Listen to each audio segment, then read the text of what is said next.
etc. Enfin, il y a toujours un recul. Et je te jure qu'à chaque fois que j'ai eu le culot de me montrer vulnérable, que j'ai, je leur ai fait confiance, c'est-à-dire que j'ai voulu obtenir ce soutien, ces conseils, ou même juste cette attention, je, on me l'a fait payer. Ou peut-être que c'est de ma faute. C'est moi qui, c'était pas assez, peut-être que c'était pas comme je. Mais, Il y a deux je l'ai expérimenté, ce que j'appelle ça la vulnérabilité dégueulasse. C'est celle quand tu t'ouvres à un moment où en fait tu es fragile. Et ouais, dans cette fragilité, l'autre en fait il en profite pour passer en dominant. Donc il en profite pour t'aider, me donner des conseils, te dire ce que lui ferait mieux parce que d'un coup, ta structure fragilisée justifie le fait que même si tu le demandes pas, on va partir du principe que tu demandes de l'aide. Donc ça, c'est quand on a une vulnérabilité qui n'est pas une vulnérabilité, c'est une fragilité. La ouais, ouais. vulnérabilité, c'est puissant et ça laisse pas entrer l'autre. Ok, Tu vois. c'est vrai. Ouais, ouais, C'est un si tu autre veux- mouvement. Ouais, vas-y. ouais, non, parce que j'ai dit, c'est vrai que, enfin, en gros, moi, je sais que ça m'a toujours blessé parce que, je dis, enfin, je leur ai toujours laissé cet espace qui t'a même leur laissé, enfin, je leur ai toujours donné, tu vois, cette sécurité pour pouvoir même se montrer assez, je mets des grosses guillemets, mais assez pathétique devant moi, justement, pour qu'elle, elle puisse extérioriser, etc. et tout. Et c'est vrai que, enfin, voilà, Alors ça, et, énergétiquement, c'est vraiment ce qui fait que tu vas pas être en sécurité derrière ça. C'est que on n'a pas un mouvement où toi tu montes en fréquence de vulnérabilité. Essaye d'imaginer la vulnérabilité au lieu d'un truc qui descend et qui plonge comme un paillasson. Essaye d'imaginer un truc qui monte en puissance. ok, Ce qui veut dire qu'en fait, c'est pas je me mets plus bas que terre pour que tu te sentes bien. C'est en fait, moi, je vais monter dans un amour de moi-même. Et pour cela, il faut que j'aime toutes mes parties. Et pour aimer toutes mes parties, va forcément falloir que je sois vulnérable parce qu'il va falloir que j'aime la possibilité que je suis pas parfaite, que je suis en train de peut-être blesser quelqu'un. La vulnérabilité, c'est j'inclus des parties de moi. Il n'y a pas la place pour l'autre. Il n'y a pas la place pour l'autre. Il n'y a pas la place pour l'échange énergétique. Il n'y a pas la place pour me demander ce que l'autre il est en train de vivre, comprendre de moi. C'est pas une invitation, c'est un fait, la vulnérabilité. Un truc que tu vis pour toi. je déteste quand tu fais ça, Clem, je te jure, tu me remets toujours en question. Ok, je me mange des claques. Ok, donc, en fait, ok, là déjà tu commences à réveiller quelque chose en moi. C'est vrai que enfin, ça m'en coûtait trop et c'est vrai que déjà même souvent, autant je parlais pas de fragilité, mais je parlais de fébrilité. Donc déjà je pense que tu as mis le doigt sur quelque chose. C'est vrai qu'à chaque fois que je croyais me montrer vulnérable, bah, je pense qu'en fait finalement je ne l'étais pas et même cette idée que la vulnérabilité est censée faire vibrer haut, bah, c'est la première fois que je l'entends. Ouais. Donc déjà là, je suis en train de process l'information. C'est Je... une information puissante, hein. C'est une information qui est en train de te dire que que la femme, dans sa douceur, n'est pas faible. C'est la femme, dans sa douceur, elle est forte, elle est puissante, elle monte en fréquence et elle illumine. Et du coup, les résistances autour deviennent souples. Donc, c'est un mouvement d'abord entre toi et toi, d'être en souplesse par rapport à qui tu es. Si tu as besoin de la validation de l'autre pour atteindre ça, avec la force mentale, tu vas devenir fébrile. Parce que, en fait, c'est un autre mouvement. La fébrilité, c'est vraiment je triche, je passe pas par mes. Il n'y a pas de transformation. Je vais direct sur, avec mon mental, ce que je connais de moi qui est nul, Ouais. et je le dis. C'est de la triche. Voilà, je suis nulle là-dedans, ça j'ai peur, nanana. Ok, qu'est-ce qu'on a fait? On vient de se présenter à l'autre comme quelqu'un qui a plein de failles. Qu'est-ce que fait l'autre? Bah, il a une opportunité dans sa journée d'être un peu plus dominant, donc il va tomber dans les failles. Toi, en fait, t'en avais pas besoin d'aide parce que le simple fait de dire tes failles, c'était le Ouais. début de la vulnérabilité. C'était en fait une première marche et l'expérience s'est arrêtée. Vulnérabilité, toutes les fois où je me suis montrée vulnérable, il y avait une sorte de d'autopression, tu sais, comme une sorte de, tu vois, comme un groupe qui va te mettre la pression en mode, allez, vas-y, fais-le, fais-le, fais-le. Et en gros, tu vas en mode, bon, bah, vas-y, nique sa mère, au moins, ça sera passé, tu vois. Bien sûr. Donc, en gros, voilà, quoi. Genre, voilà, comme, tu sais, comme des gens Ça, qui essayent de te, c'est ouais. Ça, c'est éviter la vulnérabilité, puisqu'on accélère un temps pour aller vite, vite à la fin. La vulnérabilité, c'est j'accélère pas le temps, je le vis. Et limite, je l'écarte. La vulnérabilité, c'est je ressens tout ce qu'il y a à ressentir. Je fais pas de triche. Donc, j'accélère pas le temps. Entendre la fréquence de violence qu'il y a eu dans l'échange, c'est tout. Il y a eu une fréquence de violence. C'est impossible autrement. On n'est pas blessé pour rien. On n'est pas blessé parce qu'on se raconte des choses. On est blessé parce qu'il y a une violence dans l'échange et elle provient de ta projection. J'ai reçu violemment ça. Que la personne soit vraiment violente ou pas ce qu'elle dit, la violence avec laquelle tu le reçois. Quand tu dis « Waouh, la douille que je me prends », en fait, tu n'informes pas l'autre.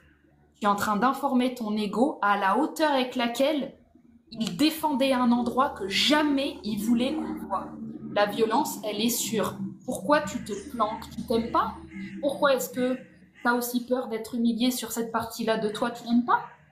Juste parce qu'elle n'est pas parfaite? Juste parce qu'elle n'est pas belle? Juste parce qu'elle n'est pas réussite? Pourquoi tu planques ton enfant comme ça? Elle est là, la violence. Donc, quand quelqu'un te fait mal, ce qui est intéressant, quand tu as mal, c'est d'aller voir c'est où que toi tu fais mal. Et là, tu verras que tu n'as plus du tout la place de voir ce que l'autre il fait ou pas. Tu es en train de te choper, en train de te maltraiter. Donc, si ça fait mal, c'est qu'on est en train de se défendre d'un truc parce qu'on a peur du regard de l'autre. C'est nous le bourreau, en fait. À chaque fois que je parle avec toi, je me rends compte à quel point mon ego est surdimensionné, en fait. Genre, tout en revient à l'ego. Un ego est surdimensionné quand il est persuadé que la survie, c'est le but de l'existence. Et si tu es persuadé que le but de ton existence, c'est de pas avoir mal, en fait, tu seras dans une existence de survie. Quand on veut monter en fréquence, il faut mourir aux endroits où on ferait tout pour se mettre en confort et trouver une sorte de... C'est là où le divin est bien fait, mais tu trouveras naturellement une forme d'immense joie dans la vérité de l'inconfort. Mais ce sera inconfortable, mais ce sera vrai. Et quand ce sera vrai, ce sera addictif. Donc c'est bien fait. Ouais, parce que je me rends compte, en fait, tu vois, que les seules fois où j'ai prononcé les phrases ça me blesse ou tu sais, même prendre le temps d'exprimer, mais tu sais, j'ai pas besoin de conseils, j'ai pas besoin de réponses, j'avais juste besoin d'en parler, c'était les moments où j'étais battue. Dans le sens où là, l'échange, en fait, était parti tellement loin que j'arrivais plus à suivre. Non, mais attends, stop, ok? Je me suis confié, en fait, là, tu viens de me le faire regretter, s'il te plaît, stop. Ouais. Et tu vois, et donc l'idée que je peux juste dire, bah écoute, je suis blessé, je vais pas bien, etc. Mais sans attendre autre chose. Si tu as une intention de te confier à quelqu'un, mais que tu n'es pas d'accord de recevoir sa réponse telle qu'elle est, tu n'es pas en train de faire un échange équitable. Tu es en train de dire moi, je veux me confier et toi, tu devras être d'accord avec moi. Parce que vu que je suis vulnérable, il y aura interdiction d'aller à l'encontre de ce que je raconte. Donc l'autre, tu es en train de lui dire, la conversation est sous mon contrôle. Et je ne permets pas que ta réaction soit n'importe laquelle. Ta réaction devra être dans les possibles de ce que je peux accepter parce que j'ai décidé que j'étais vulnérable. Donc cet endroit-là où tu te confies, tu n'es pas vulnérable puisque tu as décidé que tu l'étais. Vulnérable, c'est quelque chose où quand on parle, on ne confie pas à l'autre. On s'entend en train de se raconter quelque chose parce que ça nous libère. Quand tu vas le raconter à quelqu'un, quand tu viens confier à quelqu'un ce que tu as vécu, tu viens chercher quelqu'un pour être de ton côté. C'est la preuve que tu n'es pas de ton côté. Je déteste quand tu fais ça, Clem. Putain, que tu fais que me gifler. Parce qu'en fait, c'est Pourquoi que... tu vois des gifles? Non, mais mot pour mot, c'est clairement mon état d'esprit. Je le sais. Sauf que t'entends te le dire, ça fait me rendre compte à quel point de un, ça fait despote et de deux, ça fait vieille meuf. Donc, alors que c'est vraiment de la... Tu vois, c'est juste du blindage. Mais c'est vrai. Genre, c'est ça. Putain. Endroits, bah, c'est là où les autres entrent en jeu, qui vont te faire mal à certains endroits que toi, tu savais même pas que tu planquais à toi-même. Et quand ça arrive, il y a ce mini courage de dire, je sais que si je meurs à cet endroit-là et que je dis, waouh, bah là, tu m'as défoncé dans mon orgueil, si j'arrive à sortir un truc comme ça, mais il y a quoi qui t'arrête dans la vie ensuite? T'es le roi du monde. Si tu arrives à dire à quelqu'un, tu viens de défoncer mon orgueil, il y a quoi qui t'arrête dans la vie derrière ça? Les trois quarts des gens, ils sont limités dans leur vie parce qu'ils peuvent pas passer le stade de ce qu'on va penser d'eux. Si tu arrives à te faire défoncer ton ego publiquement et qu'ensuite tu arrives à le reconnaître, à trouver de la douceur et de l'humour, c'est pas un truc qui se fait du jour au lendemain. Mais si ça, tu captes que c'est le chemin, derrière, il n'y a plus personne qui peut jamais te toucher. Il n'y a plus personne. Et t'es libre.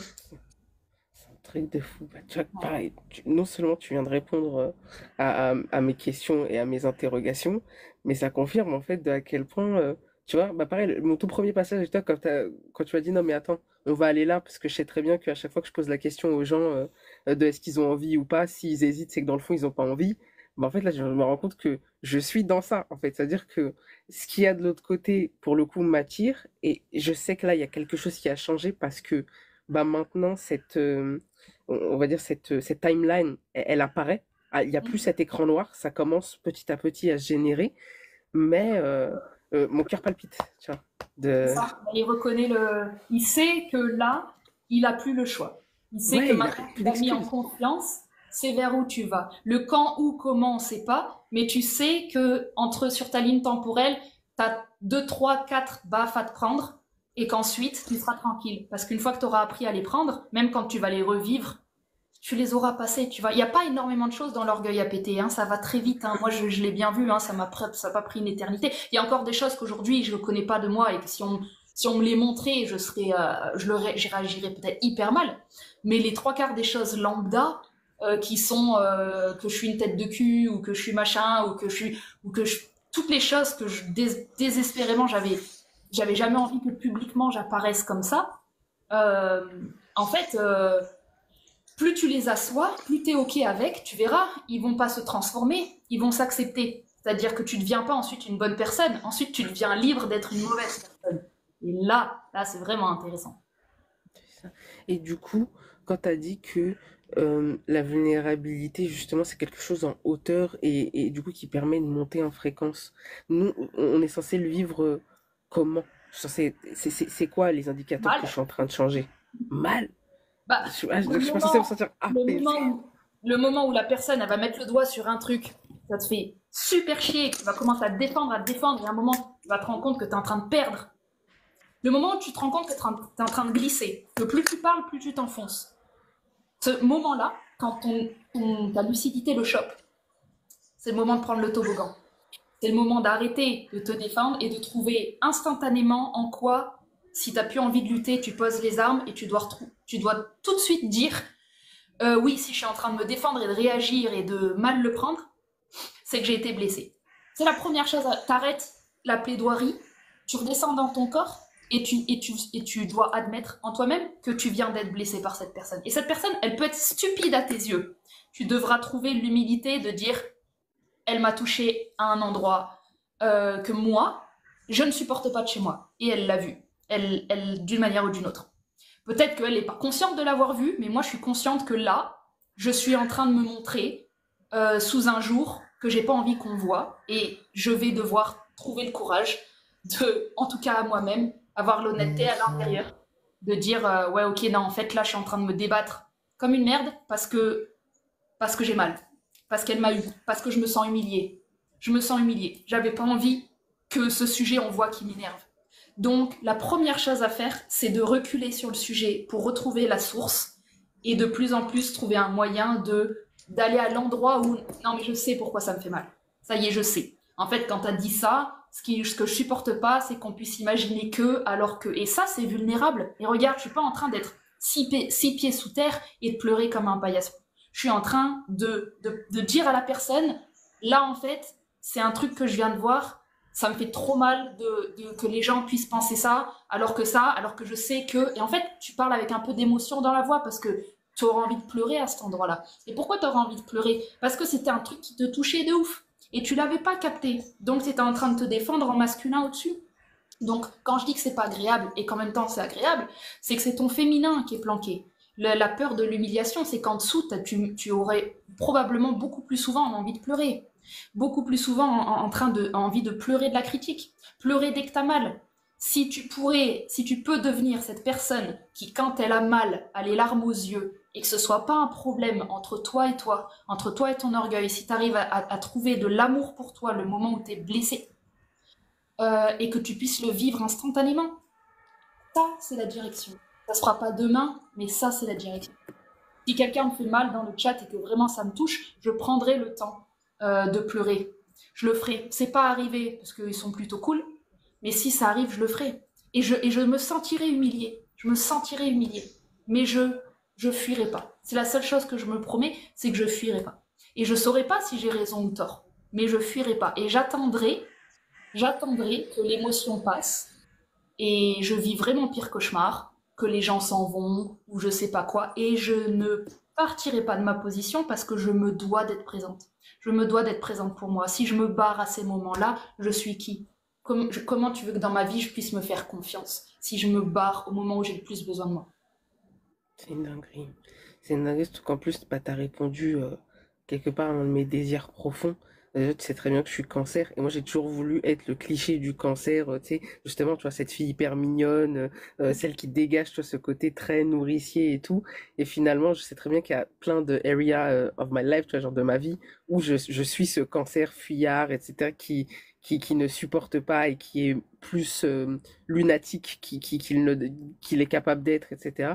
Et déjà, cette conversation, elle est en train de m'orienter, en fait. C'est ça. C'est que je cache le féminin Cache ce qui qui. fait ta puissance. C'est un truc de fou. C'est ce qui fait ta puissance. Pleurer et être sensible et être touché toutes les 2 minutes. En plus, c'est marrant que tu arrives sur une journée où personnellement, moi je pense que je vais avoir mes règles demain ou après-demain. Et aujourd'hui, j'ai pleuré des litres. J'ai aucune raison de l'avoir fait. J'ai regardé un dessin animé, j'ai pleuré. J'ai regardé un autre dessin animé, j'ai pleuré. J'ai entendu une musique, j'ai pleuré. J'ai regardé un oiseau, j'ai pleuré. C'était comme ça aujourd'hui. J'ai pas cherché à savoir pourquoi. Je suis pleine d'émotions aujourd'hui. Et le fait de juste pouvoir m'autoriser à tout le temps avoir les yeux mouillés, sans avoir une opinion sur ce que ça veut dire de moi, mais ça, c'est la liberté. Ça, c'est la vraie liberté. C'est la liberté que les gens cherchent quand ils te disent oui, on est dans une société, on n'est pas libre et tout. C'est ça qu'ils cherchent. C'est la liberté de pleurer sans avoir une interprétation sur eux. C'est une base symbolique et ils l'obtiendront jamais parce qu'ils font pas le lien entre être libre d'être vulnérable et la liberté de cette société. Pourtant, c'est très lié. Si tu commences à être libre de toi-même, si tu commences à être libre de tes jugements, il n'y a rien qui t'arrête dans la vie ensuite. Ensuite, tu flottes, tu surfes.